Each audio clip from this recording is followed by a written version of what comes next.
Morning, lovely women. So I'm here to talk to you again a little bit about some perimenopausal issues. Now, one thing I've heard, I don't know if it's a myth really or not so much yet, Alice here is going to help us out with that, is that during perimenopausal phase, you are not fertile and you can't fall pregnant. So I've asked Alice Gifford to come in this morning. Alice is a homeopath.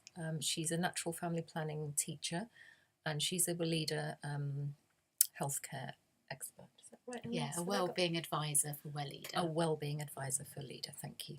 So Alice and I are just going to chat. I'm going to ask her some questions and she's going to answer. And hopefully you'll all get lots of information and inspiration from this. And just help us along, we've got a little bit of chocolate. Glad Have a little to chocolate see that.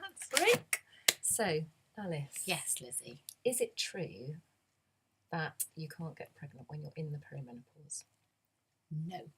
Oh, good. It's not. Mm-hmm. So our cycles may start changing, as you've said on previous videos, up to 10, 15 years prior to the event of menopause itself, which is when you haven't had a period for 2 years. But in that time, our cycles can change. They can become shorter, they can become longer, they can become less heavy, they can become heavier. And a lot of people feel that they wouldn't be able to get pregnant with these cycle changes. Yeah. But actually there are cycles during the perimenopausal where you can become pregnant. Okay. And a really good way to arm you with fantastic knowledge to help you through this is natural family planning. Some of you may well have used natural family planning methods before whilst trying to conceive, but it's also a really, really good method to use if you don't want to conceive, because it gives you valuable information about your cycles. Now, you can use the body-based temperature, and also you can use mucus checking, your fertile mucus. Sounds interesting. Yeah. And also the position of your cervix. So what exactly, when you teach people how to, for example, check their mucus, or I'm really intrigued as well, how do you get them to know what the cervix is doing? Okay, so the mucus signs are a sensation, but also visual in the panties. So the fertile mucus is much wetter, slipperier and slimier than your day-to-day mucus, which can be white, clotty and scanty, or completely dry. So the sensations are really important. If you're dry, then the fertile mucus hasn't started or is diminishing, and that's when in perimenopause we have to be careful, because you may feel I've got no fertile mucus, then there's no way that I could fall pregnant. But actually ovulation can take place without the mucus, because as we go towards menopause, the mucus gets less and less. Right, so crypts. Yeah, we're just having a bit of chocolate now as well. Yum. Delicious. Thank you. So the crypts are...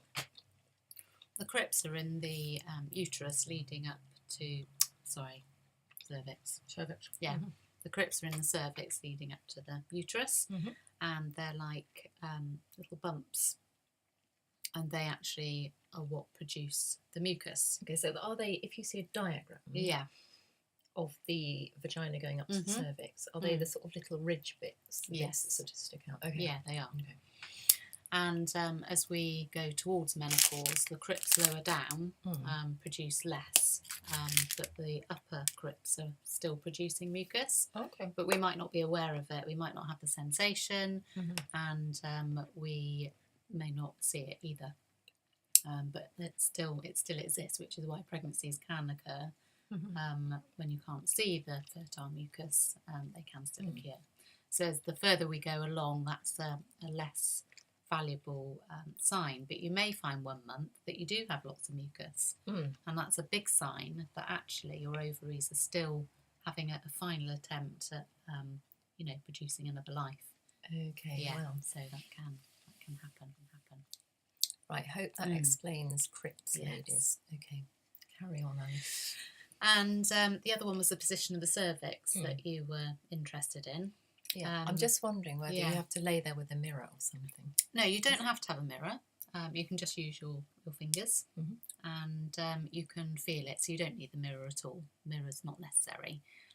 So you can place a finger or 2 fingers inside your vagina, and if your cervix is low and it is hard, then you're not fertile. And it feels, I'm touching my nose because it feels like the end of your nose. Okay. If you can't feel anything, or you can feel something's much higher up and it's soft and fleshy, then your cervix is open. And this is another indication that you're fertile. Yeah, good. Yeah. And the fertile stages before ovulation and the non-fertile stages in your cycle are after ovulation. And it's the combination of knowing your basal body temperature increase. And if you don't know what your basal body temperature is, it's the first reading of your temperature in the morning on waking. Before you've got out of bed, before you've gone to the loo, it's that first temperature as you wake up. Okay. So thermometer by the bed, as you come to, you take a reading. And your partner can record it in a book, or you can record it yourself. It's quite nice if you have a partner to have them involved in the fertility as well. And if you've got a partner, he should really be on his way down to get you a cup of tea when you do that. Absolutely. I agree. And so you can record it. So once your temperature has risen and you've got 3 high readings compared to your preceding low readings, then you're absolutely sure you've ovulated. Okay. Yeah. And then after ovulation, you know you're infertile until the start of your next bleed. Okay. So you can freely have intercourse, make love in that period, knowing that you're completely infertile. Okay. And the pregnancy won't be achieved. It's the time from the start of the bleed, so day 1 of your cycle is the start of your bleed, up until ovulation, which can be fertile.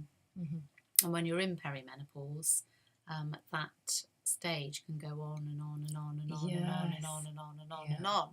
And that's when you think, oh, well, it'd be fine to, make love and I'm not going to fall pregnant. But that's when it can happen. So if you're trying to achieve pregnancy, that's when to do it. Okay. Yeah. But we can be really accurate through the teaching down to about 6 days in your month or in your really long cycle as to when you'd be really fertile.